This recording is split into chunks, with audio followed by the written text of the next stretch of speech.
Hello scientist, exercise 8.4 का third question देखिए। Third question के स्टेटमेंट के अंदर इसने बोल रखा है there are N arithmetics mean between 7 and 85। 7 और 85 के बीच में एन अर्थमेटिक्स मीन डाल रखी है such that n minus three arithmetic mean का रेशियो दे रखा है एन अर्थमेटिक मीन के साथ 11:24 और अपने को एन की वैल्यू फाइंड करनी है। तो साइंटिस्ट सबसे पहले तो इसके अंदर हम नोट करते हैं अपने पास गिवन वैल्यू क्या दे रखी है। 2 गिवन लिखेंगे साइंटिस्ट, इसने हमें दे रखी है given value a is equal to दे रखा है 7, जो फर्स्ट टर्म दे रखी है 7 है, एंड बी लास्ट टर्म इसने दे रखी है 85, ठीक है। और इसके बाद में इसने दे रखा है अपने को n minus three arithmetic mean है। N minus three arithmetic mean का जो रेशो दे रखा है वो इसने दे रखा है अनथ मीन के साथ, अनथ अर्थमेटिक मीन के साथ, जो 11:24 है। 11:24 दे रखा है, ठीक है। तो अब यहाँ पे हम नोट करेंगे टू फाइंड, अपने को वैल्यू किसकी फाइंड करनी है, टू फाइंड एन की हमें वैल्यू फाइंड करनी है। तो देखिए इसका सॉल्यूशन करेंगे हम according to given value. Scientist यहाँ पे लिखेंगे according to given value. Scientist a और बी के बीच में एन अर्थमेटिक मीन डाल रखी है, तो उसके अकॉर्डिंग इसका डिफरेंस क्या आ जाएगा। सबसे पहले इसका डिफरेंस नोट करते हैं हम। डिफरेंस आपको पता है वो होता है last term minus first term upon N plus 1। N यहाँ पे होती है नंबर ऑफ अर्थमेटिक मीन जो भी हम डालते हैं। इसके अकॉर्डिंग अपना जो डिफरेंस निकलेगा टर्म्स के बीच में वो आ जाएगा बी माइनस ए करेंगे, यानी कि 85 माइनस 7 करेंगे, ठीक है। 85 माइनस 7 करेंगे, अपने पास आएगा 78 अपॉन एन प्लस 1। ये साइंटिस्ट अपना आ गया डिफरेंस। अब हम साइंटिस्ट इसके अंदर n minus three arithmetic mean निकालेंगे। क्या हो जाएगा, यहाँ पे हम निकालेंगे अर्थमेटिक मीन निकालेंगे एन माइनस थ्री। तो n minus three arithmetic mean के लिए साइंटिस्ट फॉर्मूला अपना हो जाएगा ए plus n minus three d. इसका रीजन आपको पता है साइंटिस्ट, जो भी हम अर्थमेटिक मीन डालते हैं वही हम डी के साथ में लिखते हैं। अपने को जैसे कि एग्जांपल के लिए बता दूं, अपने को अगर मान लेते हैं कि फर्स्ट अर्थमेटिक मीन निकालनी है A1, फर्स्ट अर्थमेटिक मीन निकालनी है, तो साइंटिस्ट भले ही वो पहली अर्थमेटिक मीन है लेकिन कंप्लीट एपी की वो सेकंड टर्म हो जाएगी, क्योंकि फर्स्ट टर्म तो अपनी ए है, ठीक है। सेकंड टर्म अपनी पहली अर्थमेटिक मीन हो जाएगी, तो इसलिए साइंटिस्ट यहाँ पे ए प्लस डी करते हैं। तो इसमें जो अपने को n minus three arithmetic mean निकालनी है तो a plus n minus three d ही करेंगे, आपको पता होना चाहिए। तो साइंटिस्ट इसके अंदर ए की वैल्यू अपने पास दे रखी है 7 plus n minus three into d. D अपना डिफरेंस आया है 78 अपॉन एन प्लस 1, ठीक है।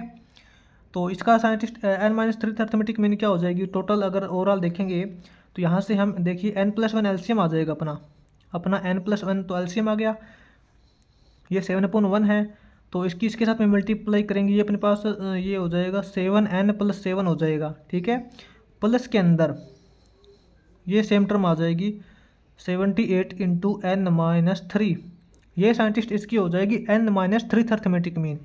उसके बाद में साइंटिस्ट हम यहाँ पे निकालेंगे अर्थमेटिक मीन, निकालेंगे एनथ अर्थमेटिक मीन निकालेंगे। तो एनथ अर्थमेटिक मीन के लिए फॉर्मूला हो जाएगा ए प्लस एन डी।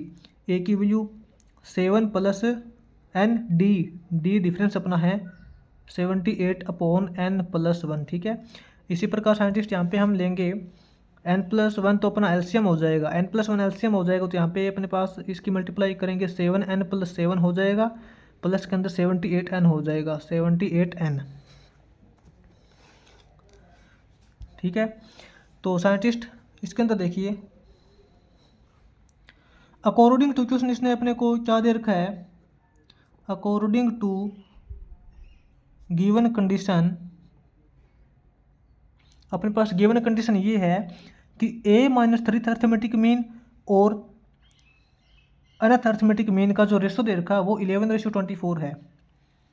क्वेश्चन के अकॉर्डिंग साइंटिस्ट इसकी N minus three arithmetic mean ratio का मतलब डिवाइड होता है अपॉन इसकी अनथ अर्थमेटिक मीन करेंगे, वो अपने पास आएगी साइंटिस्ट 11/24 इज इक्वल टू इसका रेशो इसके साथ, ठीक है। तो इसका रेशो करेंगे साइंटिस्ट, अपने पास क्या रिजल्ट हो जाएगा देखिए 7n plus 7 plus 78 into n-3 upon n+1 इसका रेशो इसके साथ, तो यानी ये साइंटिस्ट इसके टोटल अपॉन में करेंगे, इसके टोटल अपॉन में ये वैल्यू करेंगे 7n + 7 + 78n अपॉन n+1 हो जाएगा। ठीक है साइंटिस्ट, n+1 से n+1 कैंसिल हो जाएगा अपना, और इसका जो रेशो दे रखा है वो दे रखा है 11:24, 11:24 यानी कि 11/24 हो जाएगा। n+1 से n+1 कैंसिल कैसे होगा, क्योंकि इसको डिवाइड करेंगे तो ये रकम पलट जाएगी, तो n+1 ऊपर चला जाएगा और ये नीचे रह जाएगा। तो अपने पास साइंटिस्ट यहाँ से ओवरऑल टर्म क्या बनेगी, 7n प्लस में 7 प्लस में 78n करेंगे, 78n करेंगे, और माइनस के अंदर साइंटिस्ट 78 इंटू 3 करेंगे तो अपने पास क्या रिजल्ट आएगा, 3 8 24 हासिल 2, 3 7 21, 21 और 2 23, 234। ठीक है अपॉन में ये रिजल्ट रह जाएगा अपने पास 7n + 7 + 78n is equal to 11/24 हो जाएगा। तो यहाँ पे इसको देखिए क्या रिजल्ट आएगा, साइंटिस्ट 7n + 78n करेंगे, ये अपने पास हो जाएगा 85n, 85n 7 - 2 34 करेंगे, 234 - 7 करेंगे तो अपने पास ये साइंटिस्ट हो जाएगा 227, 227। इसके अपॉन में वैल्यू हो जाएगी साइंटिस्ट 78n + 7n करेंगे 85n, 85n + 7 is equal to 11/24। ठीक है अब साइंटिस्ट देखिए इसकी हम क्रॉस मल्टीप्लाई कर देते हैं, इसकी हम क्रॉस मल्टीप्लाई करेंगे तो 24 की मल्टीप्लाई करेंगे साइंटिस्ट 85n के साथ, तो ये अपने पास हो जाएगा 240n। ठीक है 24 की मल्टीप्लाई 85 से करोगे तो 2040n आएगा, माइनस के अंदर 24 की मल्टीप्लाई 227 के साथ करोगे तो अपने पास ये आ जाएगा 5448, 5448 इज इक्वल टू 11 की मल्टीप्लाई 85 के साथ करोगे साइंटिस्ट, 11 की मल्टीप्लाई 85 के साथ करोगे ये अपने पास आएगा 935n, 935n प्लस के अंदर 11 7 जा 77 प्लस 77 हो जाएगा, ये अपने पास साइंटिस्ट हो जाएगा 2040n minus 935n is equal to 77, ये प्लस 5448 हो जाएगा। इसके अकॉर्डिंग साइंटिस्ट अब यहाँ पे देखिए 2040n - 935n करेंगे तो अपने पास रिजल्ट आएगा 1105n। ठीक है इज इक्वल टू 77 प्लस 5448 करेंगे ये अपने पास आएगा 5525। तो यहाँ से साइंटिस्ट अपने पास n की वैल्यू आ जाएगी, n इज इक्वल टू करेंगे अपने पास 5525 अपॉन 1105 करेंगे तो अपने पास यहाँ से साइंटिस्ट n की वैल्यू आ जाएगी 5। ठीक है तो इसके अकॉर्डिंग इसकी n की वैल्यू 5 हो जाएगी साइंटिस्ट। अब देखिए इसका जो फोर्थ क्वेश्चन करेंगे आगे, ये अपना थर्ड क्वेश्चन हो गया, इसमें आगे फोर्थ क्वेश्चन देखिए इसका फोर्थ क्वेश्चन देखिए scientist, same as it is third question के जैसा ही है। फोर्थ क्वेश्चन के अंदर इसने बोल रखा है there are N arithmetics mean between 3 and 70, 3 और 70 के बीच में एन अर्थमेटिक मीन डाल रखी है एंड उसका रेशो दे रखा है the ratio of last arithmetic mean, जो लास्ट अर्थमेटिक मीन है उसका रेशो दे रखा है फर्स्ट अर्थमेटिक मीन के साथ 3:1। तो अपने को एन की वैल्यू फाइंड करनी है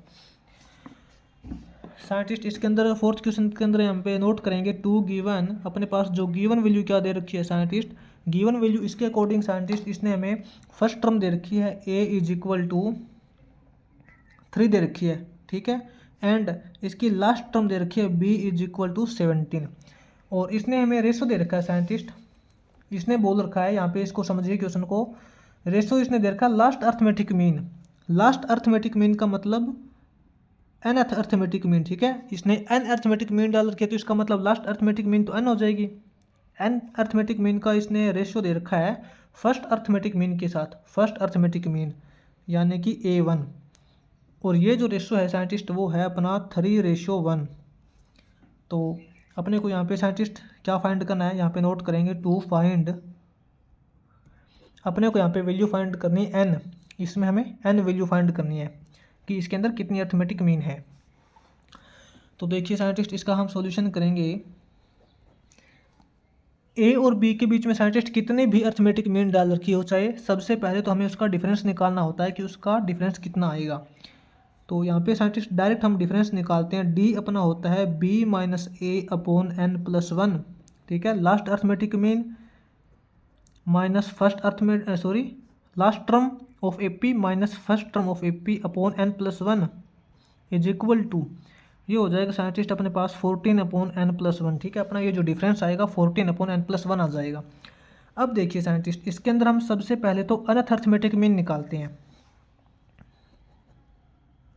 इसकी अनथ अर्थमेटिक मीन क्या हो जाएगी, ए एन हो जाएगा। अनथ अर्थमेटिक मीन के लिए फॉर्मूला हो जाएगा ए plus N d. Nth arithmetic mean यही होता है।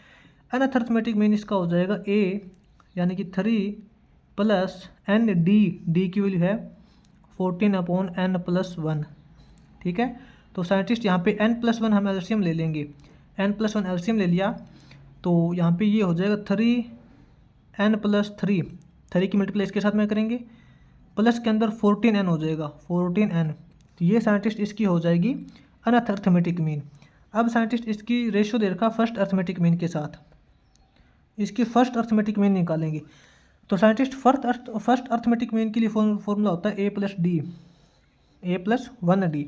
इसका रीजन साइंटिस्ट देखिए, भले ही ये पूरी कंप्लीट एपी की फर्स्ट अर्थमेटिक मीन है, लेकिन कंप्लीट एपी की ये सेकंड टर्म है, क्योंकि फर्स्ट टर्म तो अपने पास ए दे रखी है, इसकी सेकंड टर्म इसकी अर्थमेटिक मीन है। तो सेकंड टर्म का मतलब first arithmetic mean, second term निकालने का फॉर्मूला होता है ए प्लस डी, ठीक है। तो इसलिए फर्स्ट अर्थमेटिक मीन हो जाएगी a plus d is equal to, a की वैल्यू दे रखी है इसने 3 प्लस डी, डिफरेंस कितना दे रखा है 14 अपॉन एन प्लस वन। यहाँ से साइंटिस्ट इसका हम n प्लस वन एलसीएम ले लेंगे तो यहाँ पे इसका मल्टीप्लाई हो जाएगी 3n प्लस 3 प्लस 14, ठीक है। तो साइंटिस्ट अकॉर्डिंग टू क्वेश्चन के अकॉर्डिंग साइंटिस्ट इसने रेशियो दे रखा है इसका अनथ अर्थमेटिक मीन का रेशियो दे रखा है फर्स्ट अर्थमेटिक मीन के साथ। रेशियो का मतलब डिवाइड होता है। अनथ अर्थमेटिक मीन का रेशियो फर्स्ट अर्थमेटिक मीन के साथ दे रखा है 3:1। 3:1 का मतलब 3/1, ठीक है, इज इक्वल टू, इसका मतलब साइंटिस्ट इसका रेशियो इसके साथ, इसका रेशियो करेंगे हम। ये देखिए 3n प्लस 14n अपने पास हो जाएगा 17n plus 3 upon n plus one, ठीक है। इसका रेशो इसके साथ अपॉन ये वैल्यू लिखेंगे। ये वैल्यू क्या हो जाएगी अपने पास 3n प्लस 14 प्लस 3 करेंगे 17, ठीक है, upon n plus one is equal to 3:1 दे रखा है 3/1। तो साइंटिस्ट यहाँ से देखिए दोनों के अपॉन में n प्लस वन ये तो कैंसिल हो जाएगा, क्योंकि ये टोटल अपॉन में दे रखा है। तो इस वैल्यू को इस वैल्यू से डिवाइड करेंगे तो रकम पलट जाएगी। पलटने के बाद ये n प्लस वन ऊपर चला जाएगा, कैंसिल हो जाएगा, अपने पास ये टर्म बचेगी। अब तो साइंटिस्ट अब अपने पास क्या रिजल्ट आएगा, ये आएगा 17n plus 3 upon 3n plus 17 is equal to 3/1 दे रखा है। तो इसके अकॉर्डिंग साइंटिस्ट अब यहाँ पे देखिए इनकी क्रॉस मल्टीप्लाई कर लेंगे हम।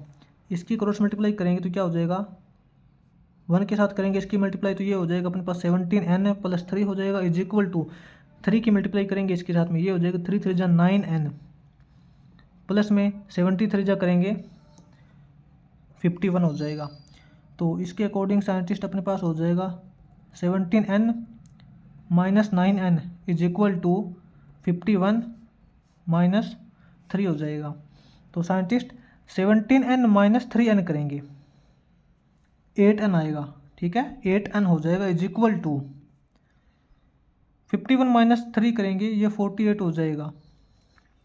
तो यहाँ से n की वैल्यू हो जाएगी अपने पास n is equal to 48 upon 8 करेंगे 6 हो जाएगा, ठीक है। तो यहाँ से साइंटिस्ट अपने पास n की वैल्यू आ जाएगी 6। ये अपना फोर्थ क्वेश्चन हो जाएगा कंप्लीट।